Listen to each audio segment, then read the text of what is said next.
Okay, so next season the NRL is starting their season in Vegas with a double header. The Panthers will be playing the Sharks, and the Raiders will be playing the Warriors.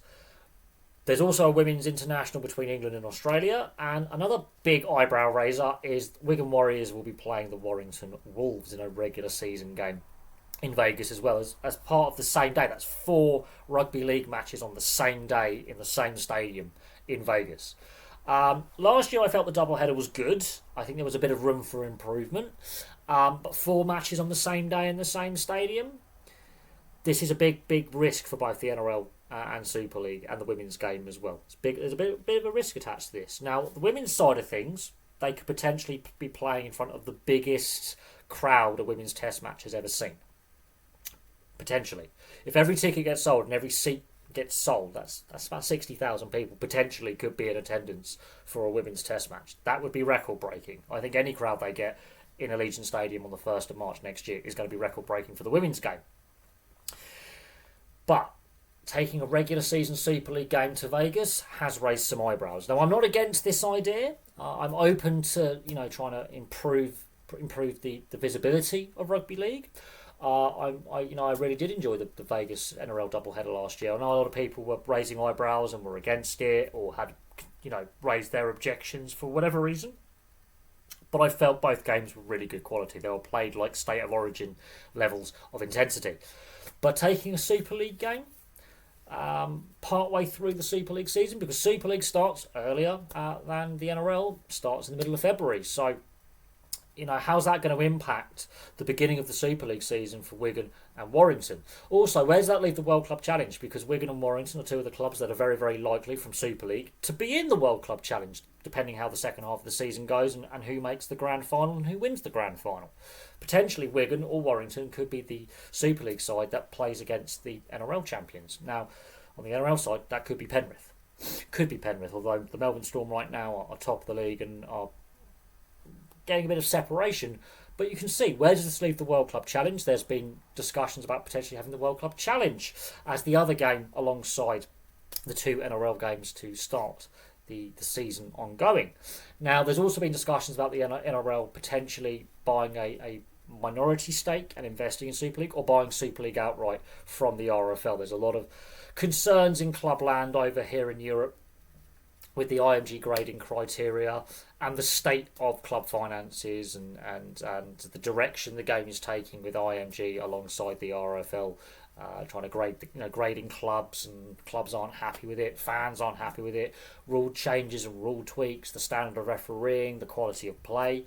So there's a lot going on, and in my view, I think rugby league is struggling in the Northern Hemisphere. Super League is the poor cousin to the NRL. Now, yes, the last two editions of the World Club Challenge, St Helens and Wigan have won, but that's a one-off game. If every Super League side and let's say the five best Championship sides were to play their NRL brethren, all 17 NRL clubs, I would say 85% of the matches the NRL clubs win. Honestly, I think there is a golfing class. The World Cup backed that up with how England didn't make the final, where they made the final in 2017, and it was two close games against Australia to open the tournament and to close out the tournament.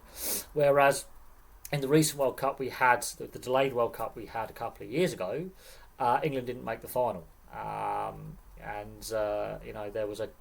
there was only 3 Super League players involved in the final, all playing for Samoa. So the golfing class has widened, in my opinion, as a whole. A one-off game is a one-off game, so the World Club Challenge is an outlier. Bearing in mind the Super League side will have the advantage in their regular season's already started. They're already out of pre-season, whereas the NRL clubs are still in their pre-season, and it's part of their pre-season preparations. So they do have a little bit of a head start there. Now, I'm not against having Wigan and Warrington as the clubs in this case, or just any Super League clubs playing a game in Vegas at some point. Is it the right time for the Super League to join in this venture? And is this the way to say the NRL is starting to potentially start their investment if they have done officially or unofficially? We do know last year that Super League executives had informal meetings with NRL executives. Is this part of the plan to cooperate between the two leagues with potential for the NRL to get more involved in the direction Super League's taking, potentially with funding, investment, and potentially an overall takeover, which we've discussed. Now, this has left a lot of fans divided. It is not cheap to go to America. Vegas is not a cheap city. It's very, very expensive in Nevada. It's in the middle of the bloody desert. And of course, it's not flights aren't cheap. Car rental isn't cheap. Food and drink isn't cheap. Inflation in America is a thing. And also, you've got to look at Wigan and Warrington aren't necessarily the wealthiest parts of the world. There's not a lot of disposable income at the moment for families. It's a cost of living crisis. Is this the right time to take a Super League game over to the US? It has divided fans. Some are all for it. I mean, last year, the Vegas doubleheader, a lot of English and French fans did travel over from Europe to America to watch the games. About 5,000 to 6,000 fans in total came over from England and France to watch the Vegas doubleheader last year. Is this sort of a way to reward that fan loyalty, so to speak? It does also mean that because it's already been penciled in for the 1st of March, it does give fans time to start saving, but buying their tickets when they become available, booking hotels, booking flights, booking car rental, and therefore preparing themselves for their trip to Vegas. But as I say, it's not a cheap exercise. Flights are expensive, hotel accommodation, Vegas. If there's a big thing going on in Vegas, hotel space can be limited. It is a very expensive city. It's a fun city, I have no doubt, and I would love to go to Vegas at some point myself, and Reno for that matter, and just the state of Nevada and go out there. But it's something I can't afford right now. And if I could afford it, I would probably gone last year. But it's not cheap. And as I say, a lot of Super League clubs are in very deprived areas in England, which is potentially why the game's struggling, is there's not a lot of work out there for people. There's not a lot of disposable income for people, those that do have work. And wages are not the highest in Wigan and Warrington in comparison to, let's say, London or the home counties or the parts of the Midlands or parts of the West Country. Parts of northwest England are very deprived, very poor, don't have a lot of cash. And this has raised eyebrows with Super League fans.